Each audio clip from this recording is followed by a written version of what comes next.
In this episode, we'll be looking at Python's decorators. A Python decorator is a function that accepts another function as an argument.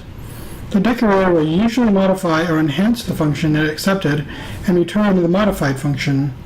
Basically what this means is that you'll get a function that is a little bit different than it was originally defined. It's a little bit easier to just kind of go through an example so you know what I'm talking about. So let's start by creating some functions. And we'll just create a generic function that doesn't do a whole lot of anything, but it'll give you kind of an idea of what's going on. So let's kind of review. This one will return 1 plus 1. In this case, we'll make it actually return a string. Let's make it so it's runnable.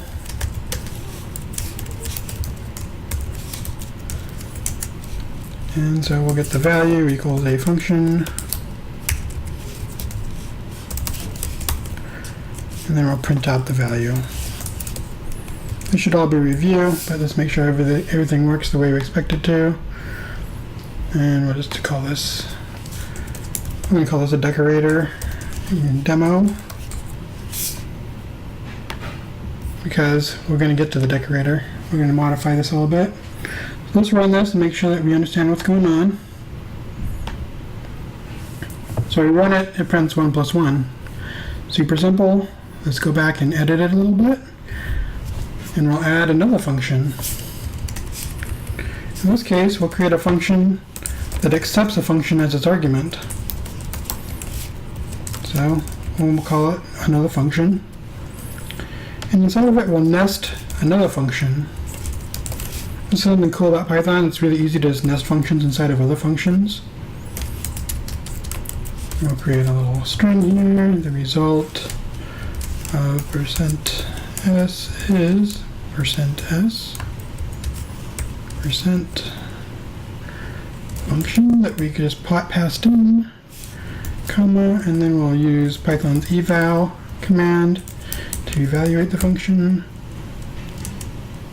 And we'll close it all,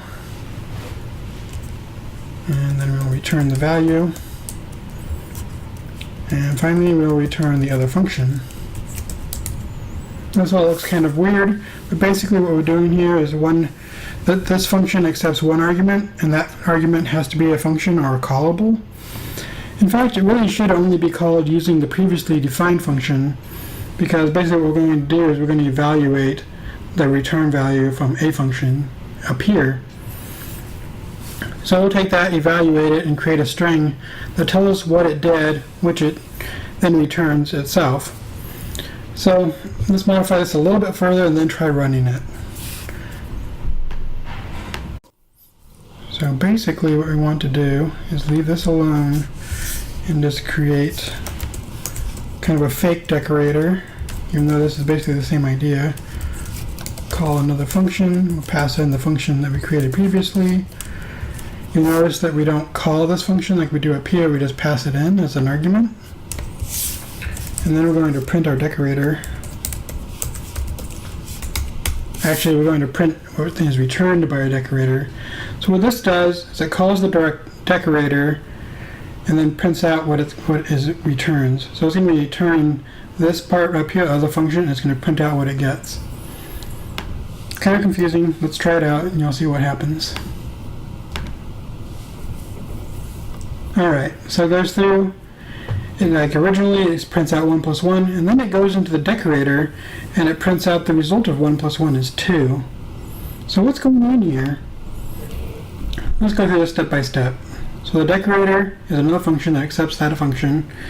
So that's what we do here. We pass this function into another function.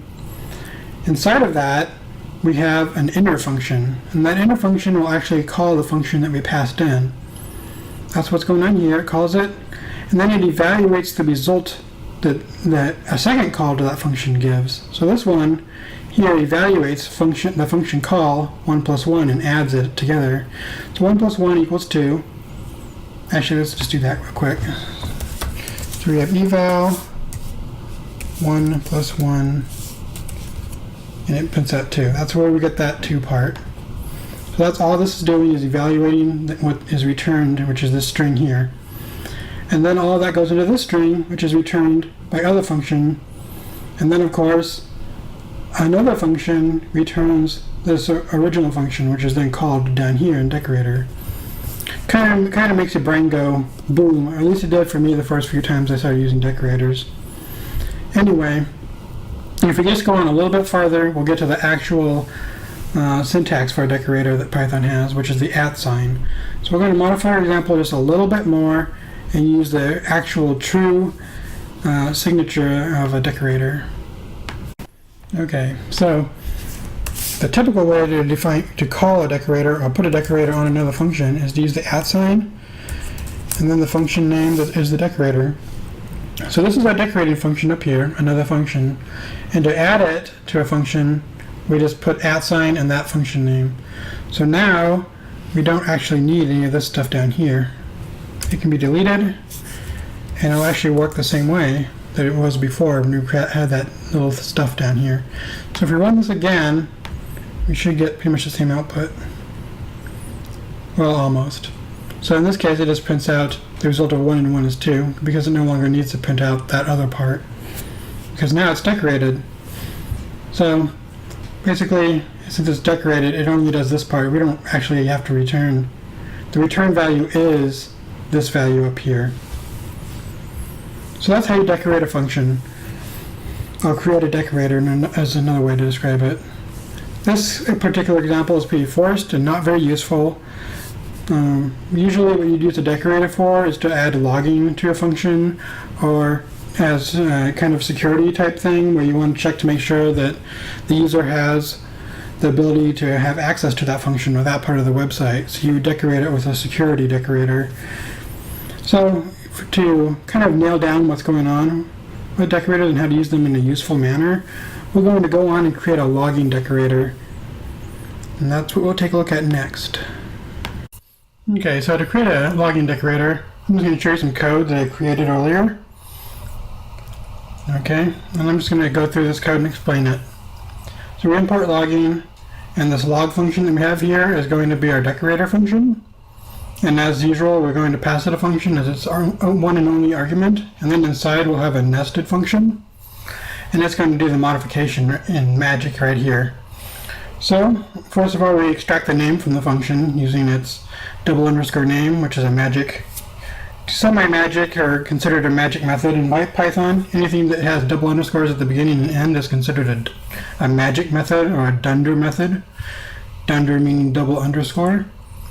Then we create our logger object, add a file handler and all the other formatting that we need. And then we go ahead and log some information, and then we log some info. And you notice that when we log the information, we put in the name of the function. So then we apply our decorator down here as @log on this little function that all it does is basically take a value and take it times 2. So if we run this code, you should create a log file and put all this information in it, and also tell us what function was called. So let's go ahead and do that and see what happens.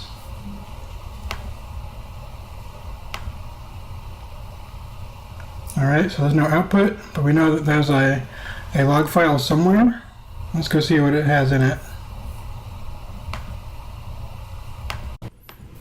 Okay, so let's go looking.